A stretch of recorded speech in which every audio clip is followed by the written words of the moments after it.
je vais vous présenter quelques résultats récents donc, sur l'étoile Bételgeuse, donc, nous faisons notamment appel à des techniques d'observation de haute résolution angulaire, donc, en particulier optique adaptative et interférométrie. Donc Bételgeuse, je crois que vous la connaissez sans doute, même si vous ne l'avez pas repérée dans le ciel, c'est cette étoile-là sur la constellation d'Orion. Donc c'est une étoile qu'on voit très très bien actuellement en hiver.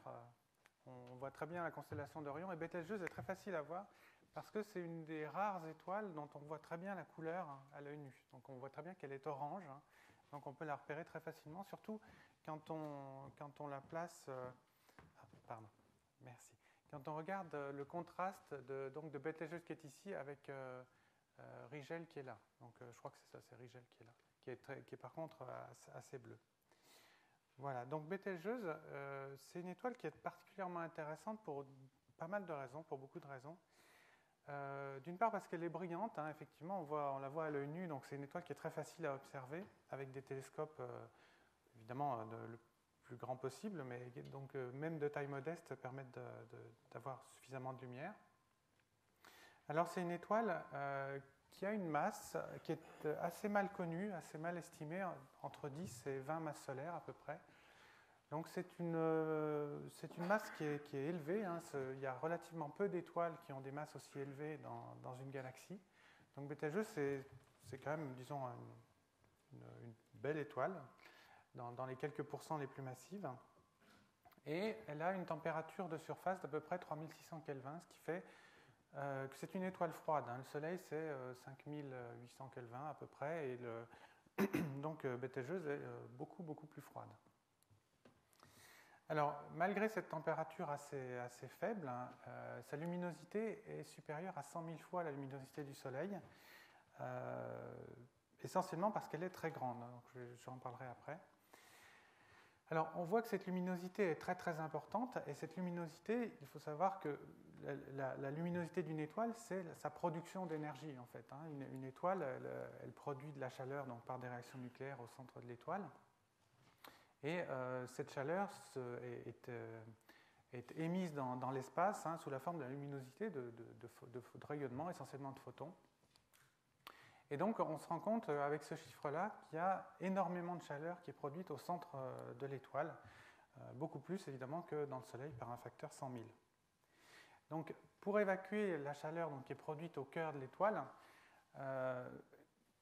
un phénomène qui est extrêmement spectaculaire sur Bételgeuse, c'est que l'étoile va énormément grandir. En fait, elle va grossir pour augmenter sa surface, et en augmentant sa surface, lui permettre de rayonner donc la chaleur qui est produite au centre de l'étoile. Et elle a tellement grossi qu'elle atteint une taille d'à peu près 1000 fois la taille du Soleil. En disant entre 500 et 1000 fois la taille du Soleil, selon la longueur d'onde, mais de l'ordre de 1000. Alors, ce qui est intéressant à voir, c'est que la taille est de 1000 fois la taille du Soleil, la masse est de l'ordre de 10 fois la taille du Soleil.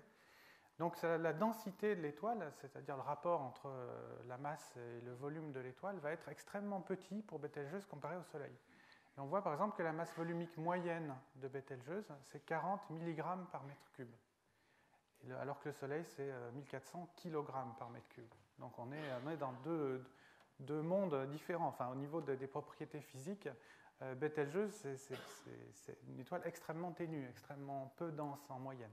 Alors c'est d'autant plus vrai que dans une étoile comme Bételgeuse, la majorité de la masse est contenue dans une toute petite fraction du rayon de l'étoile, donc le cœur qui est extrêmement dense. Enfin extrêmement dense, qui est beaucoup plus petit, disons, proportionnellement à la taille de l'étoile que pour le Soleil. Voilà, et donc dans Bételgeuse, j'y reviendrai un petit peu plus tard, la convection transporte est le moyen principal de transport de l'énergie depuis l'intérieur de l'étoile vers la surface, où ensuite le rayonnement évacue cette énergie vers l'extérieur. Donc c'est une étoile qui sera très largement convective, et on va voir ce que ça donne, disons, sur l'étoile un peu plus loin. Alors je fais un petit retour rapide, disons, sur quelques idées générales sur les étoiles.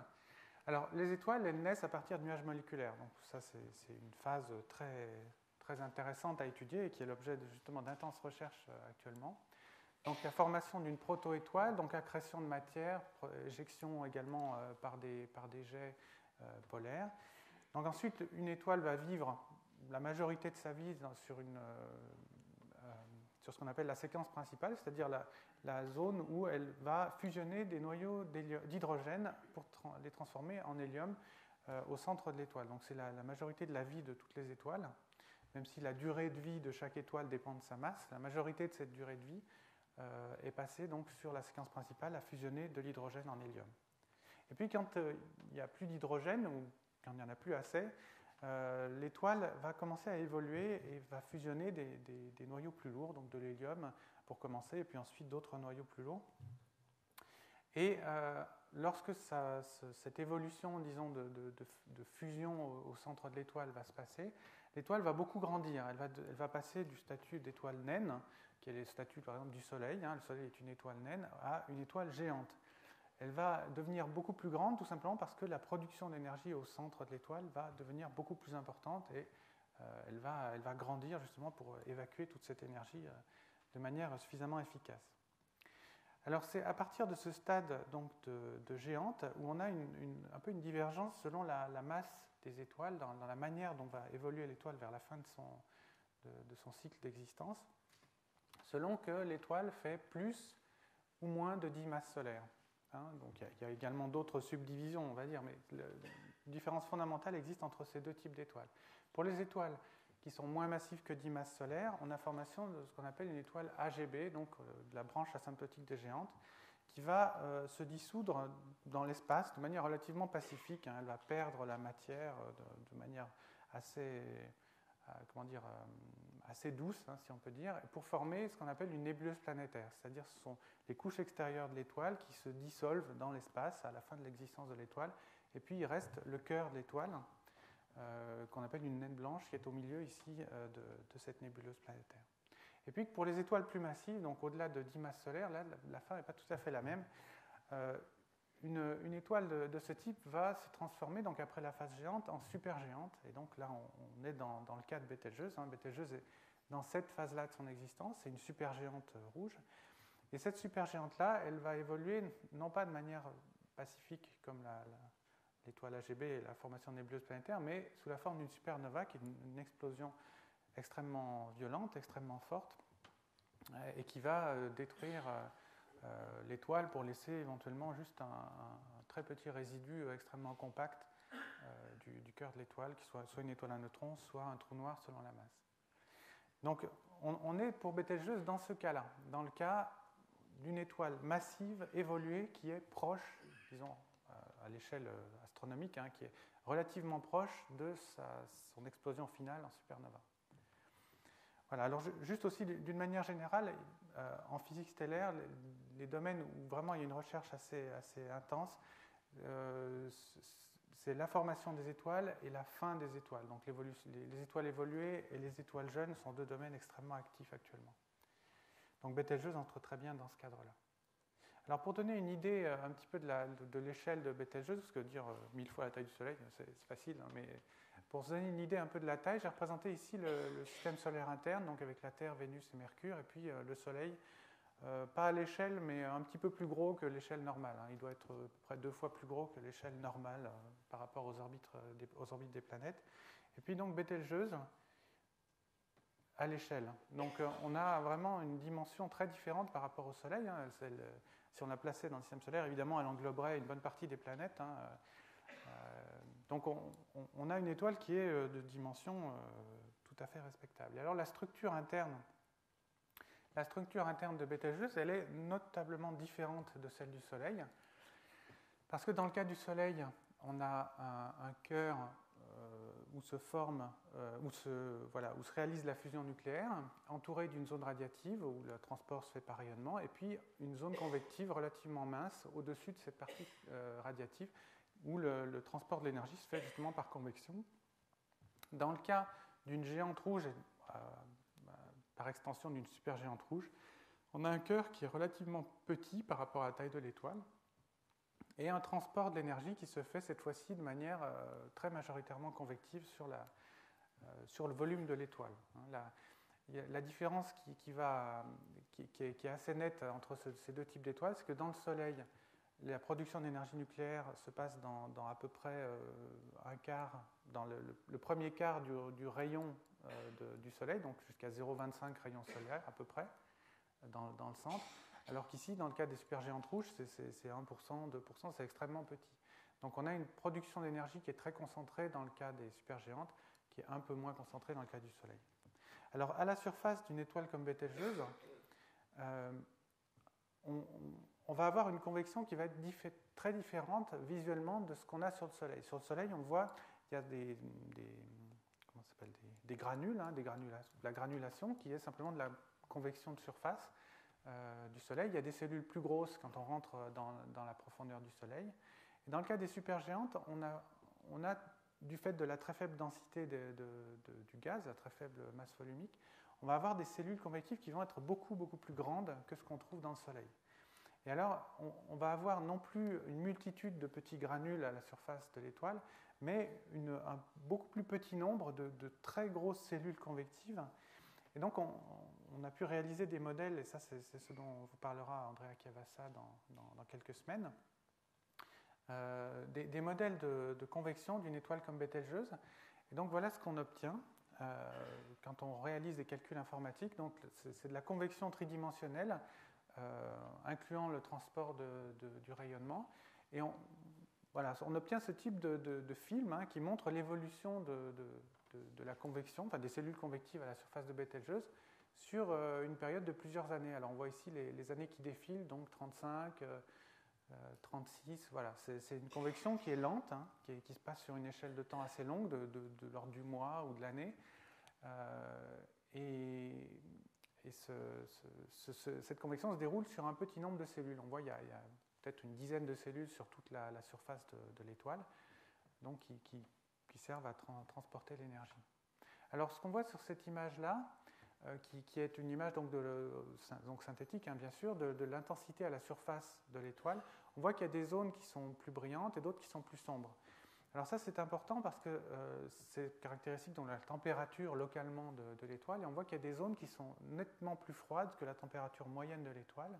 Et dans ces zones plus froides, on va avoir la possibilité de former des molécules, voire des embryons de grains de poussière, mais surtout des molécules, qui vont pouvoir ensuite être éjectées de l'étoile et produire une perte de matière.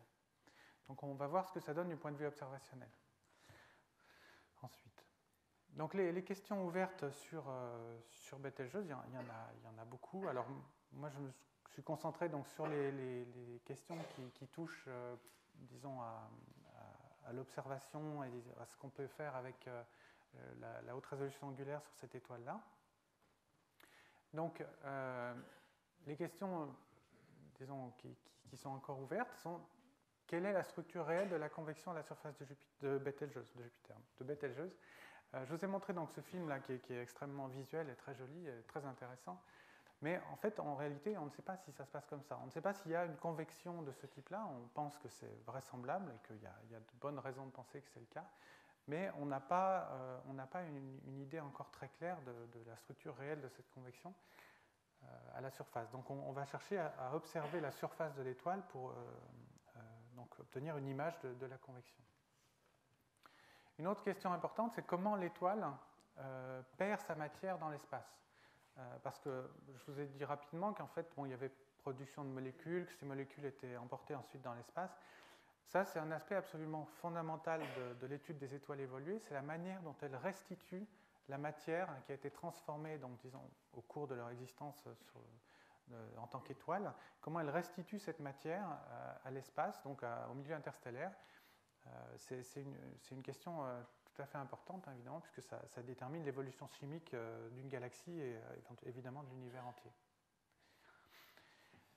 Donc, une autre question importante, c'est quelle est la structure et la composition de son enveloppe circumstellaire. Donc, lorsque l'étoile perd de la matière sous forme de molécules, ensuite il y a formation de poussière à relativement grande distance de l'étoile, il va y avoir une ségrégation en fait de chimique, donc en termes de composition de l'enveloppe en fonction de la distance à l'étoile, par exemple.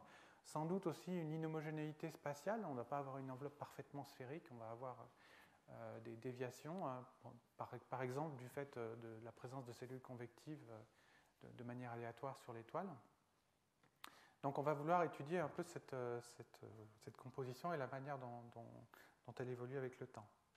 Et puis enfin, comment interagit donc l'étoile avec le milieu interstellaire? Donc ça rejoint la question précédente. Lorsque la matière a été perdue par l'étoile, comment elle se retrouve dans le milieu interstellaire? Quelle est l'interaction donc entre l'étoile et le milieu interstellaire environnant?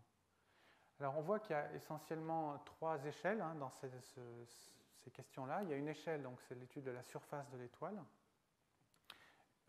Donc en dessous d'un rayon stellaire, l'étude de l'enveloppe de l'étoile. On verra que ça s'échelonne, disons, de 1 à 100 ou 1000 rayons stellaires. Et puis le milieu interstellaire, donc là, à vraiment beaucoup plus grande distance, l'ordre de 10 000 fois la taille de l'étoile.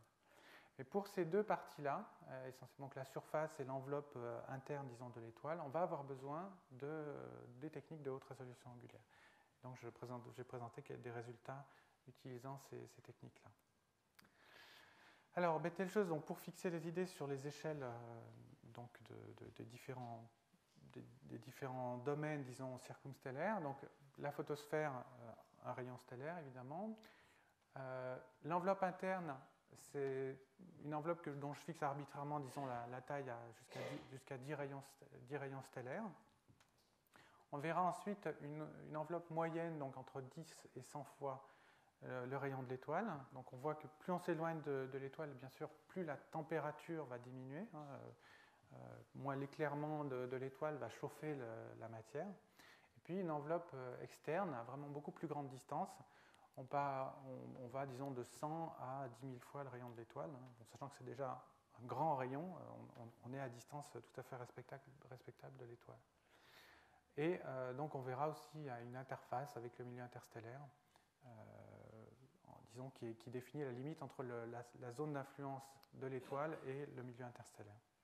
Et alors des échelles dimensionnelles, donc en termes angulaires, la photosphère de l'étoile, c'est 25 millisecondes d'angle de rayon, à 50 millisecondes d'angle de diamètre. L'enveloppe interne, c'est à peu près 1/4 de seconde d'angle, disons jusqu'à 10 rayons stellaires, 2,5 secondes d'angle jusqu'à 100 rayons stellaires, et puis on verra que l'enveloppe externe, elle s'arrête de manière assez claire à peu près 4 minutes d'angle de l'étoile. Et on verra comment on l'observe. Alors les techniques d'observation, donc en dessous, disons, l'enveloppe interne, c'est essentiellement des observations par interférométrie, puisqu'on est dans un domaine de quelques millisecondes d'angle, donc c'est essentiellement de l'interférométrie, également un peu de l'optique adaptative, donc on verra un peu qu'est-ce qu'on peut faire avec cette technique-là, donc en utilisant un télescope simple. Et puis à grande distance, comme le matériau est nettement plus froid, on parle du domaine millimétrique ou radio, donc ce sont encore d'autres moyens d'observation. Alors la surface de l'étoile, Betelgeuse, historiquement, elle est très importante donc, pour l'interférométrie, puisque c'est la première étoile dont on a mesuré la taille angulaire. Et donc ça a été fait par Michelson et Pise, en 1920, publié en 1921. Donc grâce à ce dispositif-là, qui était monté sur un télescope, donc c'est simplement un mât, vous avez sans doute entendu plus de détails à ce sujet-là, donc un mât avec 2 ouvertures séparées de 6 mètres, qui a permis donc d'observer visuellement la disparition des franges d'interférence à l'oculaire pour une séparation donnée entre les 2 ouvertures, donc quand on pouvait régler la séparation. Et donc Michelson et Pise ont pu déterminer la taille angulaire de cette étoile-là et montrer qu'elle était extrêmement grande. Donc le disque de Betelgeuse, c'est à peu près donc 50 millisecondes d'angle, comme je le disais précédemment. Donc on est dans le domaine de l'interférométrie, puisque les télescopes individuels actuellement disponibles ne permettent pas d'atteindre cette résolution angulaire-là. Alors les interféromètres optiques actuels, existants actuellement, permettent d'atteindre des résolutions beaucoup plus fines, beaucoup plus petites que les 50 millisecondes de la taille de Jupiter. Donc en théorie et même en pratique, on va voir, ces interféromètres permettent de détailler la surface de l'étoile. Donc c'est quelque chose qui a pu être fait donc, en visible et en infrarouge. Donc on commence à voir la surface de l'étoile de manière assez claire. Et puis on peut mentionner également que le télescope Hubble a permis d'obtenir une image de la chromosphère de l'étoile. Alors, la chromosphère, c'est une zone de l'atmosphère de l'étoile qui se situe au-dessus de la photosphère, en observant en ultraviolet, donc avec une longueur d'onde plus courte et une résolution également meilleure. Alors, en interférométrie, Voilà ce qui a été obtenu donc, sur Betelgeuse grâce à un interféromètre anglais donc, qui s'appelle COAST, qui a observé cette étoile-là dans le rouge profond et l'infrarouge proche. Donc cet interféromètre COAST a obtenu des images reconstruites de Betelgeuse où on voit une boule un peu floue et puis donc des irrégularités de luminosité à la surface de l'étoile qu'on voit essentiellement donc d'ailleurs dans le rouge et puis qui disparaissent dans la partie infrarouge. Alors le modèle qui est proposé donc, pour expliquer ce type d'observation-là. Ah oui, une remarque aussi, la sphère est beaucoup plus grande ici, enfin l'étoile paraît plus grande ici dans le rouge que dans l'infrarouge. Donc, pour expliquer ces observations-là, il a proposé un modèle où on a une couche ici, disons située au-dessus de la photosphère de l'étoile, où il y a des irrégularités, des ouvertures qui permettent de voir des couches plus profondes et plus chaudes de l'étoile. Et donc c'est ce qu'on voit ici dans le rouge. On voit une couche, donc disons, qui est relativement opaque à cette longueur d'onde-là. Et puis on voit des ouvertures qui permettent d'aller voir plus profondément dans l'étoile, et donc l'apparition de taches. Voilà, donc mais ces observations-là restent relativement embryonnaires, parce que donc elles ont été obtenues avec seulement 3 télescopes et puis un ensemble d'observations qui n'était pas très très grand. Donc en fait, l'image ici n'est pas réellement une image, disons, qui a été reconstruite ex nihilo, mais qui a été basée sur un modèle, disons, d'étoiles sphériques et puis de taches situées sur l'étoile. Donc, bon, c'est pas étonnant qu'on trouve une étoile sphérique avec des taches dessus, puisque c'est le modèle de départ, hein, si on veut. Mais ce qui est intéressant, c'est qu'on voit quand même des irrégularités. Et ça, c'est quelque chose de tout à fait important. Alors, Hubble, le télescope spatial Hubble, évidemment, avec 2,50 mètres de diamètre, n'a pas en principe la capacité de résoudre l'étoile dans l'infrarouge ou même dans le visible. Par contre, si on va en ultraviolet, 2 facteurs se combinent pour rendre l'observation beaucoup plus faisable. D'une part, le fait qu'en ultraviolet, on va observer non pas la photosphère standard, disons qu'on observe en infrarouge, mais la chromosphère qui est 2 fois plus grande que la photosphère, donc qui fait 100 millisecondes d'angle.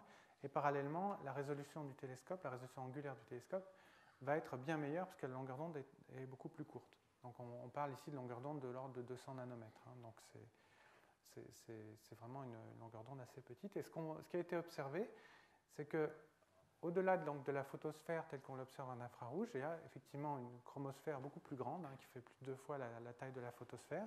Et puis, si on regarde bien, il y a également un point chaud, c'est-à-dire une asymétrie à la surface apparente donc, de la chromosphère, qui apparaît notablement plus chaud, hein, par à peu près 2000 Kelvin par rapport au reste de la surface observée de l'étoile. Donc c'est un point tout à fait intéressant et qui confirme, disons, le fait qu'on a une étoile dont la surface n'est pas homogène en température. C'est quelque chose d'attendu du fait de la convection, hein, mais c'est quelque chose qui n'était pas démontré de manière très claire.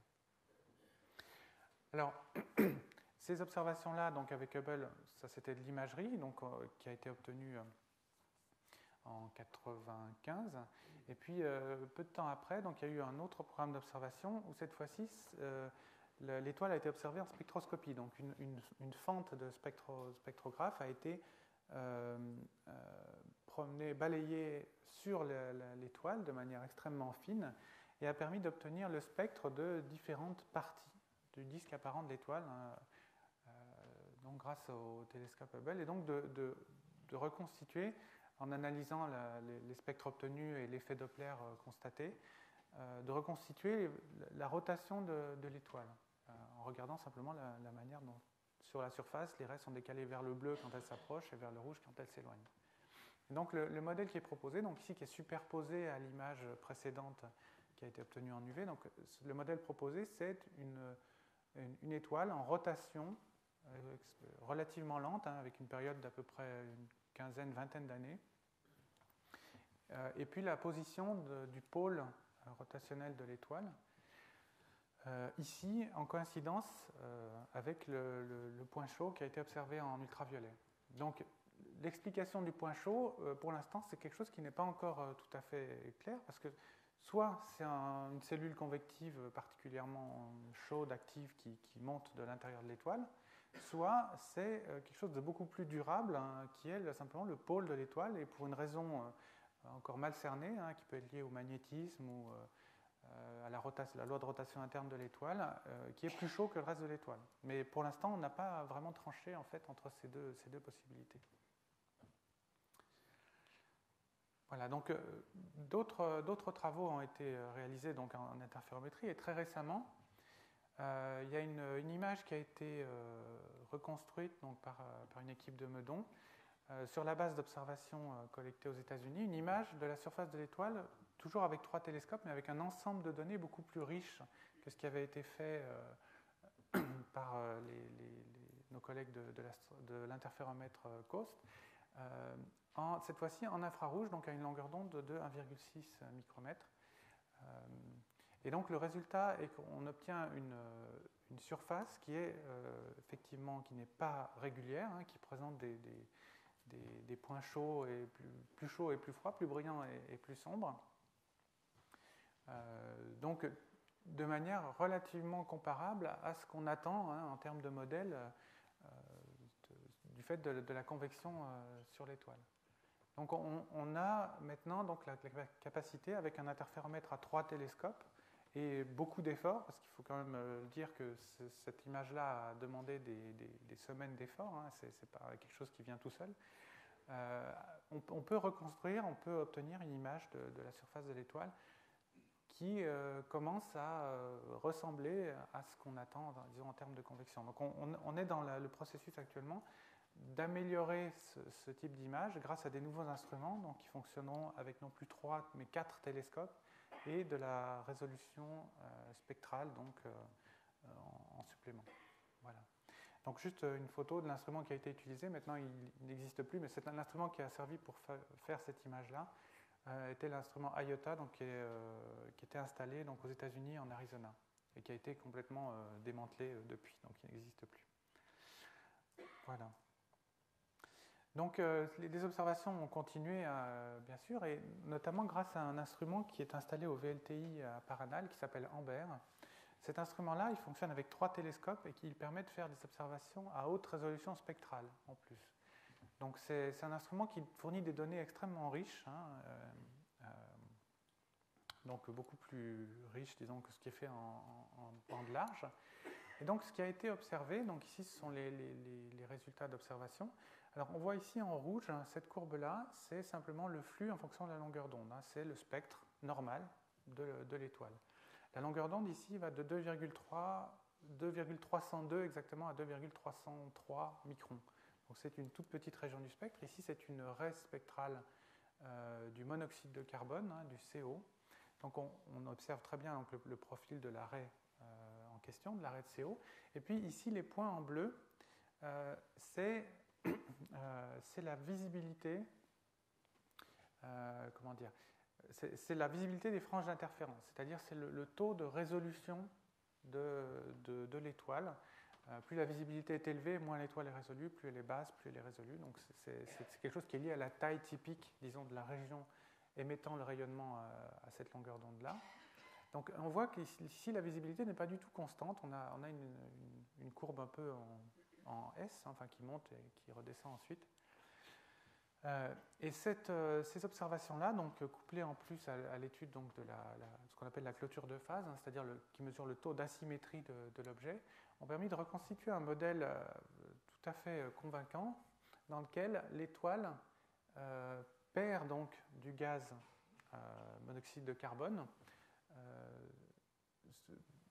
disons comment dire, voilà, perd du gaz avec une partie qui s'éloigne de nous, une partie qui s'approche de nous. Donc c'est effectivement ce qu'on attend si on a une perte de masse par l'étoile. On va avoir une partie qui va s'éloigner, une partie qui va se rapprocher, donc une partie décalée vers le bleu, une partie vers le rouge. Et on peut, grâce à l'orientation, disons, des bases des télescopes durant l'observation, reconstituer d'où provient sur le disque de l'étoile la partie qui s'approche de nous, la partie qui s'éloigne de nous. Bon. C'est une analyse qui est relativement complexe, hein, qui fait appel à un modèle où on a la photosphère de l'étoile et puis plusieurs couches au-dessus de la photosphère. Hein, et puis on analyse les données en termes d'une portion, disons d'une calotte sphérique s'approchant de l'observateur et une partie s'éloignant de l'observateur, et on peut reconstituer comme ça la dynamique, enfin une approche, disons, de la dynamique de la matière, et notamment du gaz monoxyde de carbone, à la surface de l'étoile. Donc ça, c'est une observation qui est très intéressante parce qu'elle montre effectivement qu'il y a du mouvement de molécules à proximité de l'étoile. Et à proximité, on parle à 1-2 rayons stellaires. Donc c'est vraiment quelque chose de très proche de l'étoile. Donc on est bien dans l'idée que je présentais au départ, qu'on a une formation de molécules près de la surface de l'étoile, et puis qu'il y a du mouvement, c'est-à-dire que ces molécules s'en vont de l'étoile. Donc on a ce type de confirmation maintenant. Voilà, donc ça c'était pour les parties donc, sur la surface de l'étoile elle-même, donc sur la photosphère et l'immédiat environnement photosphérique. Maintenant, si on s'intéresse plus à la partie enveloppe interne, donc l'enveloppe proche, disons, de la surface de l'étoile, dans ce cas-là, on a accès à cette zone-là à partir même de simples télescopes, enfin simples entre guillemets, puisqu'il faut quand même des télescopes relativement grands. On peut résoudre l'enveloppe interne donc avec ces télescopes grands à partir de l'infrarouge proche. Donc évidemment, une optique adaptative est indispensable, et on peut aussi profiter d'observations en radio où on peut faire ce qu'on appelle la VLBI, la Very Long Baseline Interferometry, donc recombiner des télescopes sur différents continents. Enfin bon, on peut faire beaucoup de choses sur cette étoile. Alors je voulais vous montrer donc un exemple de ce qu'on a fait sur Bételgeuse grâce à une optique adaptative qui est installée sur le VLT. Alors cette optique s'appelle NACO, c'est un système assez standard fonctionnant en infrarouge. Alors ça, c'est une série d'images qui ont été obtenues à une longueur d'onde de 1,2 microns. C'est en bande J, pour les spécialistes, c'est une longueur d'onde relativement courte de l'infrarouge, avec un temps d'intégration extrêmement court, de 7 millisecondes par image. Alors le film qui est ici montre le film d'une observation, avec ces paramètres-là, donc une séquence d'observation de Bételgeuse, pas en temps réel, mais un petit peu ralenti simplement. Donc qu'est-ce qu'on observe ?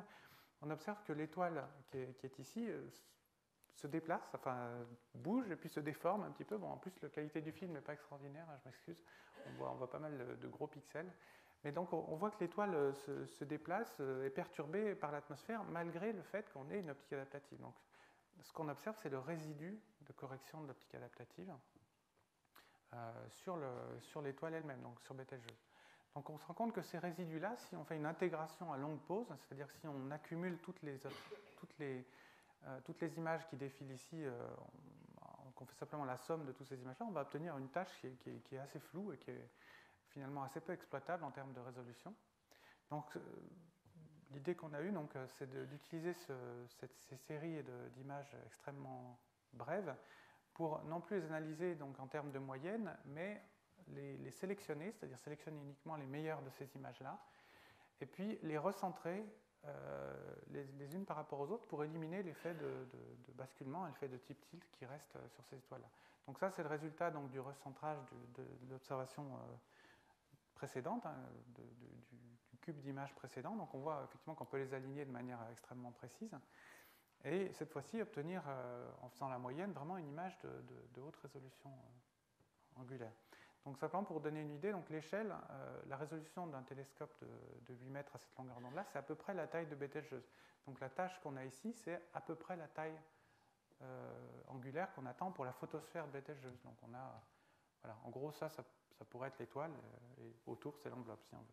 Donc quand on réalise cette observation-là et qu'on combine toutes ces images, on peut obtenir, après déconvolution, on peut obtenir vraiment une image extrêmement fine, donc montrant l'étoile elle-même. Donc ici on voit sur cette image-là le résultat de l'observation, où on voit la surface de l'étoile, où on ne voit pas de détails, puisqu'on est quand même au-delà de la limite de résolution du télescope, mais on voit la taille, on peut estimer la taille de cette photosphère, donc qui est en accord avec ce qu'on trouve par interférométrie. Et puis autour de cette photosphère, on voit qu'il y a une zone qui n'est pas noire, enfin il y a une zone qui émet de la lumière, donc, qui est représentée ici sous forme de courbe de niveau, hein, si on peut dire, et puis ici qui est représenté avec une échelle de visualisation différente des couleurs. C'est la même image, si vous voulez, mais avec des seuils de visualisation différents. Donc on observe qu'il y a une enveloppe autour de Betelgeuse. Cette enveloppe-là n'est pas sphérique, hein, il y a des zones qui sont plus brillantes que d'autres. Hein, voilà, donc ça c'est un résultat donc, qui a été obtenu par optique adaptative. Bon, on a obtenu donc, ces images-là dans différentes longueurs d'onde en infrarouge, entre 1 et 2 microns. Et on peut donc reconstituer une image entre guillemets en couleur, enfin en fausse couleur évidemment, parce qu'on est en infrarouge, où on voit ici l'étoile elle-même, hein, donc, qui est plus ou moins blanche, un peu rose, et puis on voit l'enveloppe qui, elle, paraît bleue. Pourquoi ? Parce que l'enveloppe est beaucoup plus visible aux courtes longueurs d'onde du domaine infrarouge qu'aux grandes longueurs d'onde. Donc l'enveloppe est plus bleue sur cette image-là. Donc on peut même réaliser de la spectroscopie, enfin plus exactement de la spectro-imagerie, c'est-à-dire une série d'images à différentes longueurs d'onde. Donc si on considère ici donc, l'étoile elle-même, donc dans le cercle blanc on a la photosphère de l'étoile, et puis on regarde le spectre de la nébuleuse entourant l'étoile sur cette pseudo-fente, en fait, hein, si on voulait mettre la fente d'un spectrographe sur cette position-là, on observerait ceci. Donc on voit en dispersant la lumière, hein, si on veut, donc on a l'étoile elle-même, donc qui a un spectre à peu près de corps noir avec des raies moléculaires, enfin à peu près d'un corps noir. Et puis on a l'enveloppe ici qui contribue effectivement beaucoup plus aux longueurs d'onde relativement courtes, autour de 1 micron à 1,2 micron, que dans les longueurs d'onde plus grandes. Donc on a cherché à comprendre un peu ce qui se passait. Alors il y a un effet qui est assez joli, hein, c'est que en fait, quand on a une enveloppe autour d'une étoile, une enveloppe par exemple constituée de molécules autour d'une étoile, on va avoir, pour la partie de l'enveloppe qui est située devant l'étoile, on va avoir la présence de raies en absorption, simplement parce que les molécules vont absorber la lumière de l'étoile et on va avoir un décrochement, on va avoir une raie spectrale en négatif, si on veut, en absorption. Et puis quand on va regarder à côté de l'étoile, cette même enveloppe, hein, donc qui est sur le fond noir du ciel, va être cette fois-ci en émission, c'est-à-dire qu'il va y avoir la même raie, mais en émission. Et c'est ce qu'on observe, parce que si on regarde sur la photosphère de Betelgeuse, on voit qu'il y a une raie en absorption, ici, donc autour de 1 à 1,2 micron, enfin, plus exactement une série de raies, enfin c'est un petit peu compliqué, mais enfin l'idée est là, il y a une raie en absorption devant la photosphère de l'étoile, et puis qu'on retrouve cette raie en émission quand on se place à une distance, par exemple, de 6 rayons stellaires, donc à l'extérieur de l'étoile. Donc on a un effet qui est... Bon, évidemment qui est écrit dans les livres, hein, qui est facile à imaginer, mais qui est intéressant à voir en réalité. Alors on a essayé de comprendre la composition donc, de cette enveloppe grâce à des modèles, hein, donc des modèles prenant en compte à la fois l'étoile et puis une enveloppe moléculaire hein, autour de l'étoile, et on a obtenu donc un ajustement des données. Donc ici c'est l'intensité et ici c'est la longueur d'onde, donc c'est un spectre. Le spectre en noir, ici, c'est le spectre de Betelgeuse seul, donc l'étoile sans enveloppe. Les points ici en rouge sont les points de mesure, donc tirés des observations par optique adaptative. Et puis la courbe en vert, ici, c'est un modèle ajusté aux données en considérant la présence de molécules CN, donc de cyanure, devant l'étoile. Donc on voit que ce modèle-là reproduit bien la présence d'absorption donc autour de 1 à 1,2 micron. Donc on a une bonne reproduction de l'enveloppe donc, qui est située devant l'étoile. Par contre, ce qui est un peu plus difficile, c'est que lorsqu'on se place à grande distance de l'étoile, l'accord, même s'il n'est pas trop mauvais, hein, l'accord n'est pas parfait. Donc ce n'est pas que du cyanure, il y a autre chose qui contribue à cette enveloppe-là, et donc on a une composition qui est vraisemblablement plus complexe que cette simple molécule. Voilà, donc ici c'est le spectre modélisé, et là ce sont les mesures, donc on voit que l'accord n'est pas excellent, on va dire.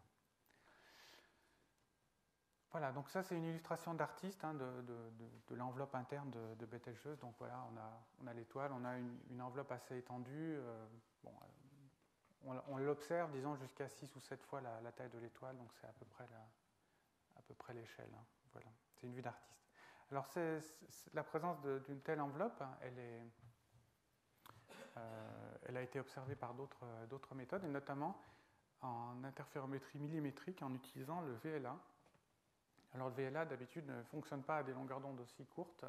Là il y a eu une exception, donc ça a permis de faire une observation très intéressante où on voit effectivement une enveloppe autour de Bételgeuse. On voit ici le disque optique, donc la photosphère de l'étoile, et puis on voit cette enveloppe allongée observée en radio. Donc c'est une observation qui a eu lieu, il me semble, dans les années 98 ou 2000.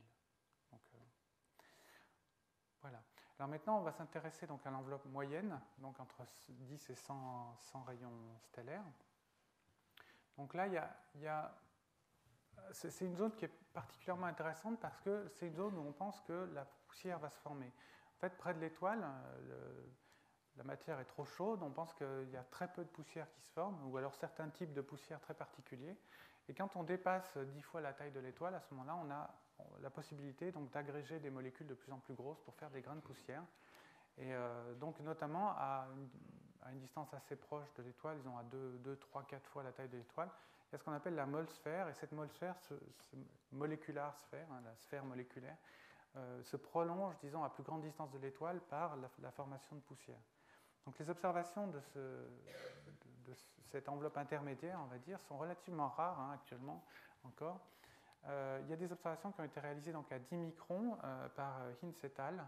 En 1998, donc de Bételgeuse. Alors c'est des observations qui sont intéressantes parce qu'elles ont été obtenues en annulation, c'est-à-dire qu'ils ont utilisé un télescope dont ils ont prélevé une partie de la lumière pour annuler par interférométrie destructive la lumière de l'étoile. Donc ce qu'on voit là, ce n'est pas l'étoile plus l'enveloppe, c'est en principe uniquement l'enveloppe de l'étoile.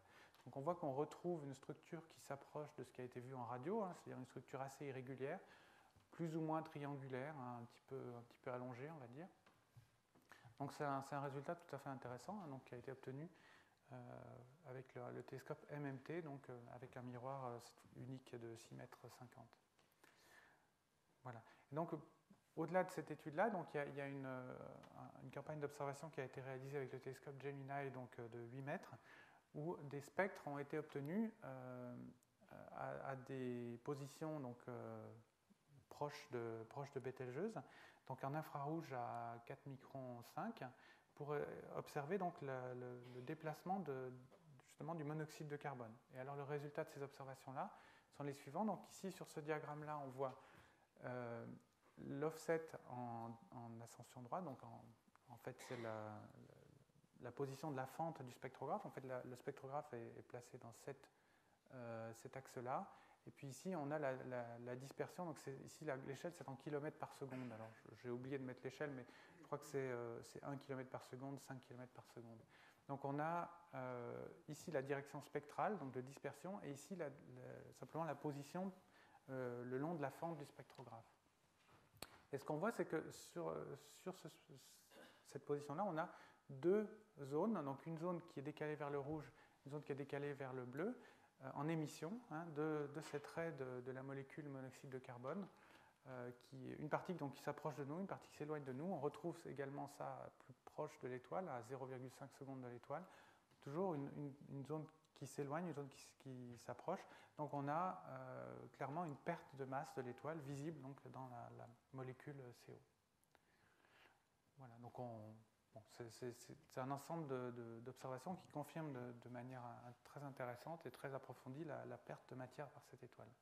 Donc maintenant, si on s'intéresse à l'enveloppe externe et à l'interaction avec le milieu interstellaire, alors le milieu circumstellaire de Bételgeuse, on peut le définir de différentes manières. Pour le Soleil, on définit le milieu interplanétaire comme le volume d'espace qui est soumis au vent solaire, en l'occurrence, pour le Soleil. Et cette sphère, pour le Soleil, elle est assez facile à définir parce qu'en fait, on la définit par la zone au-delà de laquelle le vent solaire a ralenti à une vitesse subsonique. Donc ce ralentissement arrive à peu près une centaine d'unités astronomiques, donc une centaine de fois la taille de l'orbite de la Terre. Donc au-delà de cette limite, qu'on appelle le choc terminal, le milieu interstellaire interagit avec le vent solaire. Donc on a un choc, disons, entre le vent solaire et la matière du milieu interstellaire. Donc sur un diagramme général, donc ça donne ceci. Donc on a le Soleil, les planètes, on a le choc terminal ici, l'héliopause, et puis un choc qu'on appelle le bow shock. Alors en français, j'ai toujours un peu de mal, mais, donc qui est l'interaction en gros avec les rayons cosmiques. Et alors on observe ce choc terminal pour Jupiter, pour Bételgeuse. On l'observe de manière très, très jolie, hein, grâce à un satellite qui s'appelle Akari, qui est un satellite japonais, qui a observé en infrarouge moyen la présence de l'onde de choc, du déplacement en fait, de Bételgeuse dans le milieu interstellaire. Donc en fait, on voit une portion ici, une portion de cercle en fait, qui dessine le choc de l'interaction du vent de Bételgeuse avec le milieu interstellaire. Et on voit que ce choc-là, il est aligné avec la direction du déplacement de Bételgeuse dans le milieu interstellaire. Donc ça, on peut le modéliser, hein, et donc ça, c'est un modèle de cette interaction donc, entre le vent de Bételgeuse et puis le milieu interstellaire. Donc il y a également formation d'une queue, en fait, hein, une queue de matière derrière le déplacement de Bételgeuse. Donc on a vu vraiment différentes échelles. On a vu la partie surface de l'étoile, la partie zone intermédiaire où on a formation de molécules et de poussière, et puis la partie vraiment extérieure où on sort, disons, de la sphère d'influence de l'étoile après le choc ici avec le milieu interstellaire. Donc en conclusion, hein, je peux dire simplement quelque chose générale, on va dire. Il y a vraiment beaucoup d'observations qui sont en cours sur Bételgeuse. On a énormément progressé sur la compréhension de Bételgeuse grâce à la haute résolution angulaire. Donc c'est vraiment un sujet très, très bien adapté, disons, à l'utilisation de ces techniques-là. On a de bonnes perspectives, disons, de progresser très significativement et de comprendre comment évoluent ces étoiles massives en fin d'existence. Et bien sûr, Bételgeuse sera un objectif important pour les futurs très grands télescopes, le ELT, hein, ou les télescopes dont a parlé Antoine Labeyrie, les hypertélescopes. Alors, il y a une chose qui est assez embêtante avec Bételgeuse, c'est que beaucoup de télescopes sont malheureusement satures sur cette étoile-là, ce qui est vraiment dommage. Il faudra simplement prévoir un petit peu des filtres pour ça. Voilà, et bon, d'une manière générale, c'est vraiment une étoile clé. On a beaucoup à en apprendre, et bon, même si elle est brillante, c'est pas pour autant qu'elle n'est pas intéressante. Voilà, je vous remercie.